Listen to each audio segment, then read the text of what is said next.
Betty White in Life with Elizabeth. Depending on your age, you may know Sue Ann Nivens. If you get too close, you're afraid the little pilot light of desire that flickers within you might turn your whole oven on. Rose Nyland. I'm not one to blow my own Vertuvenflugen. Or Elka Ostrovsky. You thought Liberace was straight? I could have turned him.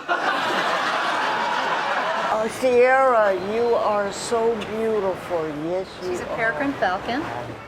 But people and creatures of all ages know and love Betty White. Makeup. We thought we'd bring you here to the Central Park Zoo because you like animals more than people. Well, I don't necessarily admit that, but yes, I do. When did this love affair with animals start? Oh, in the womb. My mother and dad were the same way. Yeah, so it's been a joy of my life the whole time. At 89, Betty White is showing no signs of slowing down. In fact, the Golden Girl is red hot, and not just in Cleveland. How many guys gave you their number last night? One or two. She has a hit sitcom, a new book about her life called If You Ask Me, and of course you won't, and an upcoming ad campaign for AARP. The message? Get over your age. A lot of people they reach a certain age and they say, oh, well, no, I'm too old for this, too old for... You're never too old for anything. Well, maybe some things, but... Now, do you prefer being called Margaret or Satan's mistress? We've heard it both ways. From the movie The Proposal to the 2010 Super Bowl ad for Snickers. You're playing like Betty White out there. That's not what your girlfriend said. Baby! Betty White has shown audiences she isn't just sweet, she's sassy. Why do you think wrinkles and randiness have been such a great combination for you? I think the randiness is always done with a sense of humor. I mean, a joke, sure, it can be a naughty joke, but it has to be pretty funny. If there's one thing I'm known for, it's my muffin. Double entendre I love. The people who get it, enjoy it. The people who don't get it, no harm. You were asked to host Saturday Night Live a number of times and you had turned them down until there was that massive Facebook campaign. Well, and I'm such a technological idiot. I didn't even know what Facebook was. I didn't know anything about the program. But years ago, early in my career, I turned it down because I'm so California oriented and it's such a New York identified show.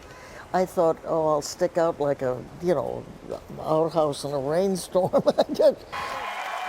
Instead, the oldest person to ever host the show got SNL its best ratings since 2008. Now, Hot in Cleveland on TV Land is one of the top-rated shows on cable. Hear that? It's the sound of us all turning against you. If you have one good series, it's a blessing. 2 good series is unusual. 3 is phenomenal, but right now I'm working with these wonderful women on Hot in Cleveland, and Valerie Bertinelli and Wendy Malick and Jane Leaves are like, it's like the buddyship we had on Golden Girls and Mary Tyler Moore. Where do you get privileges like that? I taste it every minute. She says the actors she's worked with on all 3 shows have been like family, and she's felt their love and loss as she gets older. I thought about you when Rue died. Oh, losing Because Rosie. now you're the only Golden Girl left. I'm the only one left, and I'm the oldest. That's what amazed me, because I thought, well, I can't, I'll be maybe the first to go. But Rosie, we thought was going to make it. She was not well, and then when we lost her, it was just like tearing her heart out. She was such a fun lady. You were initially cast as Blanche, weren't you? I was initially cast as Blanche, but I had played Sue Ann Nivens on the Mary Tyler Moore Show. I remember that well. Well, she was the neighborhood nymphomaniac. I'll show them. Sue Ann Nivens doesn't give in without a fight. That's not what the cab drivers tell me. And they'd ask my husband, Alan Ludden, they'd ask, how close to Betty is Betty and Sue Ann. He said, well, they're the same, except Betty can't cook, of course. Why, Betty White. Why, Alan Ludden. Well, it's nice to see you again. Nice to see you. What are your plans? Betty for the White summer, met Miss Watt? Alan Ludden All on the money set of won his by the game cartoonist show, tonight Password. went- She calls him the love of her life and says she hasn't been seriously involved with anyone else since his death in 1981. When you've had the best, who needs the rest? It was special. It was very special. So there's no, but that doesn't keep you from having fun with somebody and going out and having dates. And Robert Redford never calls. But I read something sad that you missed the human contact of Alan and your marriage and your relationship. You go out with a couple, let's say, and all of a sudden you'll see one or the other reach over and or just, you know, something like that. Those are the things I miss. It's just that level of personal affection that has nothing to do with sex. I'm talking about just the personal contact. That's an empty feeling. I know you have stepchildren. Are you sorry you never had your own children? No, I've never regretted it. I'm so compulsive about stuff. I know if I had ever gotten pregnant, of course, that would have been my whole focus.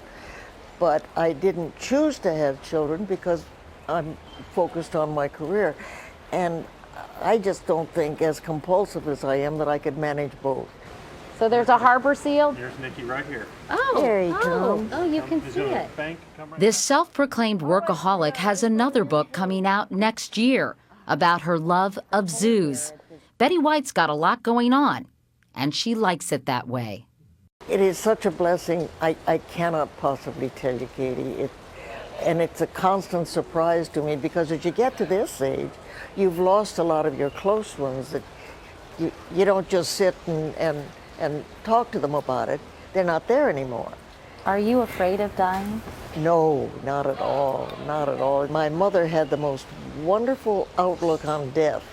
She would always say, nobody knows. People think they do. You can believe whatever you want to believe what happens at that last moment. But nobody ever knows until it happens. But she said it's a secret. So all growing up, whenever we lose somebody, she'd always say, now they know the secret.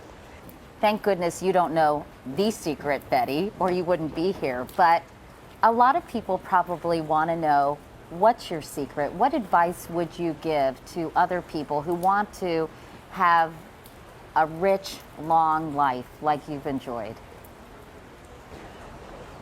When I pontificate, it sounds so, you know, well, she's preaching.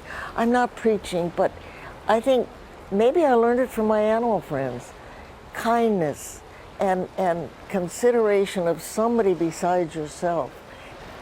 And I think that keeps you feeling young. I really do. Advice as ageless as Betty White herself.